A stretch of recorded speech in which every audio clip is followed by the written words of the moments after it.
Shalom, saudara dan saudari. Apa kabar Anda pada hari ini? Semoga Anda sentiasa sehat dan tetap berpengharapan di dalam Tuhan kita, apapun keadaan kita pada saat ini. Seperti biasa, bagi Anda yang pertama kali bersama kami, Anda bersama saya Gloria Lungat sebagai penyampai perkongsian Renungan Awan Biru. Sebentar kita akan menikmati renungan firman Tuhan. Oleh itu, jangan berganjak dari skrin Anda. Mari bersama-sama kami untuk mendengar dan menikmati perkongsian renungan firman Tuhan.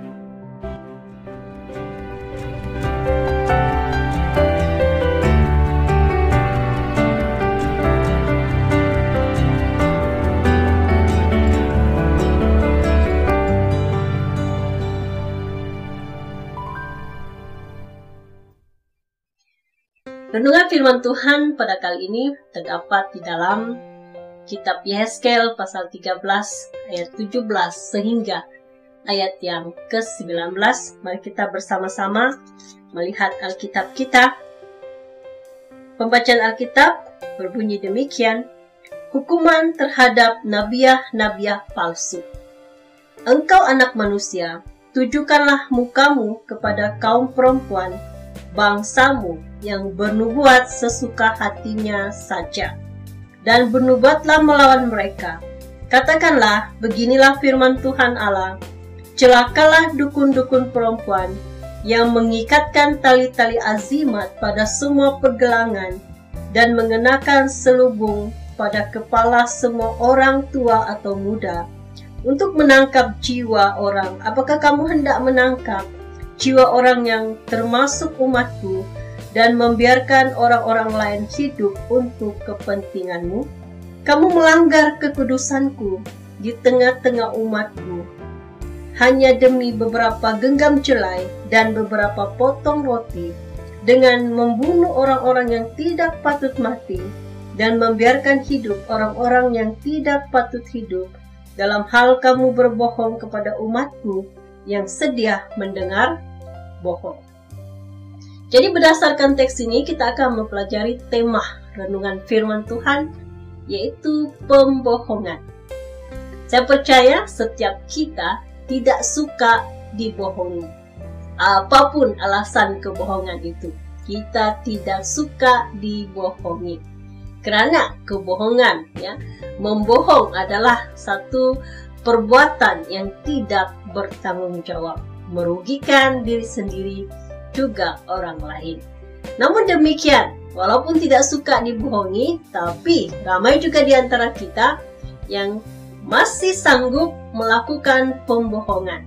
Pembohongan apakah yang kita pelajari pada hari ini?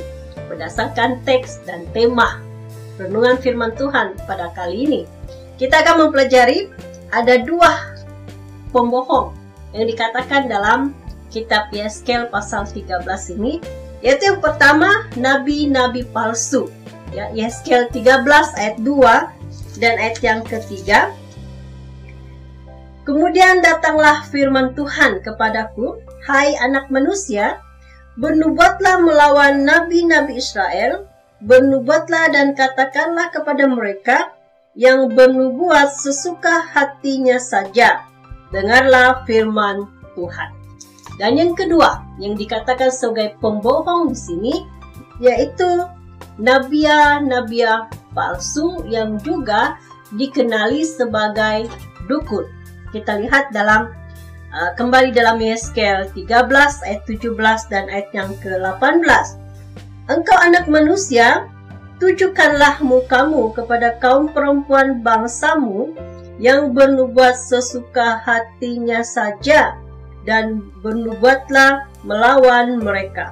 Katakanlah, beginilah firman Tuhan Allah, celakalah dukun-dukun perempuan yang mengikatkan tali-tali azimat pada semua pergelangan dan mengenakan selubung pada kepala semua orang tua atau muda untuk menangkap jiwa orang. Apakah kamu hendak menangkap jiwa orang yang termasuk umatku dan membiarkan orang-orang lain hidup untuk kepentinganmu? Jadi yang dikatakan di sini sebagai pembohong adalah nabi palsu dan nabiah palsu yang juga dikenali sebagai dukun ataupun bomo. Apakah pembohongan yang mereka lakukan? Ya. Apakah pembohongan yang mereka lakukan? Pembohongan yang mereka lakukan yaitu mereka bernubuat sesuka hati mereka. Ya. Tadi kita sudah baca dalam ayat yang ketiga, dalam ayat yang kedua, Yeskel 13, ayat yang kedua tadi di sana beritahu kita bahwa mereka bernubuat mengikut sesuka hati mereka saja. Demikian juga dalam ayat yang ke-17, ya.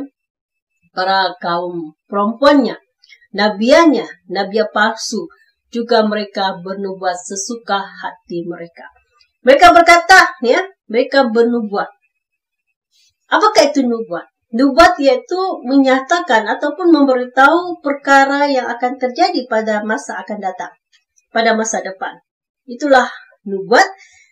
Namun nubuat yang mereka lakukan adalah nubuat mengikuti bisikan hati sendiri, dan mereka tidak pun melihat sesuatu, tidak penglihatan. Ya, Yeskel 13 ayat yang ketiga memberitahu kita tiada penglihatan yang dilihat mereka, dan penglihatan mereka adalah menipu, tenungan mereka adalah menipu. Yeskel 13 ayat yang ke-6 kita baca. Yeskel 13 ayat yang ke-6, penglihatan mereka menipu dan tenungan mereka adalah bohong. Mereka berkata, demikianlah firman Tuhan. Padahal Tuhan tidak mengutus mereka, dan mereka menanti firman itu digenapinya. Ya.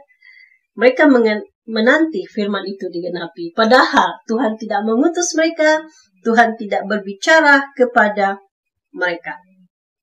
Pembohongan yang kedua yang mereka lakukan, yaitu mereka mengucapkan kata-kata yang sedap didengar. Sedap didengar, menyedapkan hati, tetapi semua hanyalah kata-kata manis belaka yang lari dari sebuah kenyataan hidup ini. Ya, kita lihat dalam Yeskel 13 ayat yang ke-10 berkata demikian, oleh kerana, ya sungguh kerana mereka menyesatkan umatku dengan mengatakan damai sejahtera, padahal sama sekali tidak ada damai sejahtera. Mereka itu mendirikan tembok dan lihat mereka menggapurnya. Apakah yang sepatutnya yang mereka sampaikan, yang mereka beritahukan kepada bangsa Israel? Kita lihat Yeskel 13 ayat yang kelima. Ini sepatutnya mereka beritahu, ya. Ayat kelima, kamu tidak mempertahankan lubang-lubang pada tembokmu dan tidak mendirikan tembok sekeliling rumah Israel supaya mereka dapat tetap berdiri di dalam peperangan pada hari Tuhan. Yang harus mereka lakukan, yang harus diberitahu kepada mereka itu harus bersiap sedia. Harus sentiasa siaga menghadapi segala kemungkinan. Apakah yang dilakukan untuk sentiasa bersiaga? Yang memperbaiki tembok, memperbaiki pertahanan dan sebagainya. Ya, bukan memberitahu segala sesuatu tetap damai. Tidak akan ada bencana yang terjadi. Akan tetap damai. Ya. Jadi itulah pembohongan yang mereka lakukan. Pembohongan yang ketiga yaitu mereka menggunakan nama Allah. Kita sudah lihat dalam Yeskel 13 ayat 6 dan ayat yang ke-7, mereka jelas mengatakan bahwa ya mereka bernubuat, mereka mengatakan bahwa itu adalah firman dari Allah. Padahal Tuhan tidak mengutus mereka dan Tuhan tidak pernah berbicara dengan mereka. Tapi mereka berkata, ya, apa yang mereka lihat, apa yang mereka sampai, yang nubuat mereka itu semua adalah dari Tuhan. Tuhan yang berfirman kepada mereka. Jadi itulah, ya, pembohongan yang mereka lakukan. Dan pembohongan seterusnya yang mereka lakukan yaitu mereka melakukan sihir. Semata-mata mau dipercayai, mau kelihatan berkuasa, ya, mereka mau membuatkan orang patuh, takluk kepada mereka, makin percaya kepada mereka, jadi mereka mengamalkan sihir. Ya. Sihir bukan saja menyakiti orang, tetapi juga boleh membinasakan, boleh membunuh seseorang itu. Itulah sihir yang mereka lakukan. Yaitu kita lihat dalam Yehezkiel 13 ayat yang ke-18 ya. Yehezkiel 13 ayat yang ke-18. Katakanlah, beginilah firman Tuhan Allah, celakalah dukun-dukun perempuan yang mengikatkan tali-tali azimat pada semua pergelangan dan mengenakan selubung pada kepala semua orang tua atau muda. Ya. Mereka mengenakan azimat pada pergelangan tangan dan selubung kepada kepala. Ya. Mengikat mereka, menyihir mereka, sehingga mereka tidak boleh berbuat sesuatu kalau bukan harus melalui mereka. Ya. Sehingga mereka dikuasai, ya, patuh pada mereka. Kepala mereka diselubungi. Bahkan mereka juga ya, mengambil upah untuk membinasakan orang. Apabila ada seseorang datang, ya, contoh, si B, saya mau tolong saya untuk sakitkan si E sampai mati. Ya, ini yang mereka lakukan. Ya, jadi rupanya, ya, mereka sanggup ya, membinasakan, membiarkan seseorang itu mati demi untuk mencapai kepentingan mereka sendiri. Mengapakah mereka sanggup melakukan ini? Sanggup melakukan penipuan, sanggup melakukan nubuat mengikut sesuka hati mereka. Mereka sanggup menyatakan sesuatu yang sedap didengar tanpa peduli yang sebenarnya bukan perkara itu kenyataan dalam hidup ini. Yang mereka juga sanggup menggunakan nama Allah semata-mata supaya orang percaya kepada apa yang mereka sampaikan, apa yang mereka lakukan. Dan mereka sanggup melakukan sihir untuk menaklukkan orang, untuk membuat orang percaya kepada mereka, dan untuk membuat orang sanggup membayar mereka, memberi mereka apa saja supaya ya mereka percaya kepada mereka, dan supaya mereka juga memperoleh sesuatu ya, dari apa yang mereka lakukan. Yang membuat mereka sanggup menipu sedemikian rupa, walaupun mereka tahu itu adalah salah, bertentangan dengan kehendak Tuhan, adalah kerana semata-mata kepentingan diri. Adalah kerana semata-mata upah, sesuatu yang bakal mereka miliki, yang bakal mereka perolehi. Dalam ayat yang 19 berkata demikian, kamu melanggar kekudusanku di tengah-tengah umatku, hanya demi beberapa genggam jelai dan beberapa potong roti, dengan membunuh orang-orang yang tidak patut mati, dan membiarkan hidup orang-orang yang tidak patut hidup. Dalam hal kamu berbohong kepada umatku yang sedia mendengar bohong. Jadi mereka sanggup mendapat upah hanya semata-mata ya, segenggam jelai dikatakan tadi, dan juga beberapa potong roti ya. Mereka sanggup membinasakan orang, sanggup membunuh orang hanya semata-mata ya, upah yang bakal mereka perolehi. Jadi saudara dan saudari yang saya kasihi dalam Yesus Kristus, apakah beza kita pada zaman ini? Adakah di kalangan kita, di dalam gereja kita, dalam keluarga besar kita, ya, adakah terdapat di antara kita nabi dan nabiah palsu yang menyesatkan hanya demi semata-mata untuk memperoleh kepercayaan, hanya demi semata-mata ingin mendapat perhatian? Kita sanggup menipu. Kita sanggup mengatakan, wah, inilah nubuat. Setelah mendengar Allah berbicara, setelah melihat mimpi, ya, kita sanggup melakukan penipuan. Kita sanggup menggunakan nama Allah supaya kita memperoleh perhatian, supaya kita punya ramai pengikut.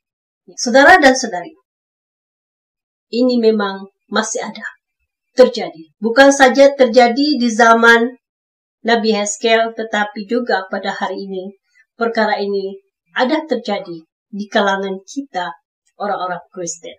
Perkara ini ada, masih terjadi, dan juga ada juga di kalangan kita ya, sudah menjadi orang percaya, menyembah Allah yang hidup, tapi juga masih percaya pada sihir, pada kuasa sihir, masih mengamalkan sihir, masih berpaling kepada sihir, ya, masih belajar.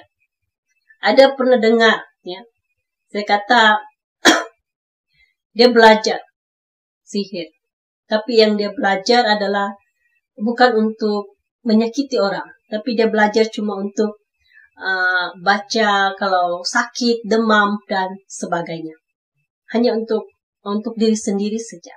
Dan juga dia belajar ilmu pendinding, ya, untuk menjaga, melindungi diri dia. Namun demikian, dia adalah orang yang sudah percaya kepada Tuhan, tapi masih percaya pada benda begini, hal-hal yang seperti ini. Saudara dan saudari, ya, mari kita tinggalkan sihir, tinggalkan orang yang bernubuat, ya, jangan mengikut mereka. Mereka katakan nubuat, tetapi tunggu-tunggu yang dia nubuatkan itu tidak pun terjadi. Jangan buang masa, jangan jadi pengikut jangan menjadi pengikut orang yang seperti ini, saudara dan saudari. Mengapakah kita, ya, jangan mengikuti orang yang seperti ini? Mengapakah kita pada hari ini harus bertobat? Kalau ada di antara kita pada hari ini yang berkata, saya hamba Tuhan, ya, saya orang yang melayani, tidak salahnya, ya. Apalagi kalau kita sendiri yang sudi melayani Tuhan, ya. Tapi jangan sampai dalam pelayanan kita itu hanya semata-mata kita mau mendapat perhatian, hanya semata-mata kita mau punya pengikut yang ramai, kita sanggup melakukan sesuatu penipuan. Berkata bahwa inilah dari Allah, inilah nubuat. Setelah bermimpi, setelah mendengar itu dan ini, padahal itu semua cuma dari bisikan hati diri sendiri. Rekaan, bukan datang dari Tuhan. Mari bertobat, karena, ya, ada hukuman yang bakal menimpa jikalau kita tidak bertobat pada saat ini. Hukumannya itu celaka. Ya. Celaka dikatakan dalam ayat yang ke-8. Ya. Mereka menjadikan Allah lawan mereka. Mereka menjadikan Allah sebagai lawan mereka. Dalam Yesaya 13 ayat yang ke-8 berkata demikian. Sebab itu beginilah firman Tuhan Allah, oleh kerana kamu mengatakan kata-kata dusta dan melihat perkara-perkara bohong, maka aku akan menjadi lawanmu. Demikianlah firman Tuhan Allah. Ya. Allah sendiri akan menjadi lawanmu. Dan tangan Allah akan teracung melawan engkau. Dalam ayat yang seterusnya, ayat yang ke-9, aku akan mengacungkan tanganku melawan nabi-nabi yang melihat perkara-perkara yang menipu dan yang mengucapkan tenungan-tenungan bohong. Mereka tidak termasuk perkumpulan umatku dan tidak akan tercatat dalam daftar kaum Israel dan tidak akan masuk lagi di tanah Israel. Dan kamu akan mengetahui bahwa akulah Tuhan Allah. Jadi yang ketiga, celaka yang ketiga yaitu tidak termasuk dalam ataupun tidak termasuk sebagai umat Allah. Jadi itulah celaka yang menimpa, yang bakal menimpa nabi dan nabi palsu, dukun-dukunnya. Oleh itu, mari kita bertobat. Kalau ada di antara kita pada hari ini yang menjadi pengikut mereka, yang masih mengamalkan sihir, mari bertobat, tinggalkan. Jangan jadikan Allah sebagai lawan kita. Jangan membuat tangan Allah teracung untuk melawan kita. Jangan hilangkan kelayakan kita untuk menjadi umat Allah. Oleh itu, saudara dan saudari, demikianlah perkongsian kita pada kali ini. Semoga Anda diberkati. Kita bertemu lagi di lain perkongsian.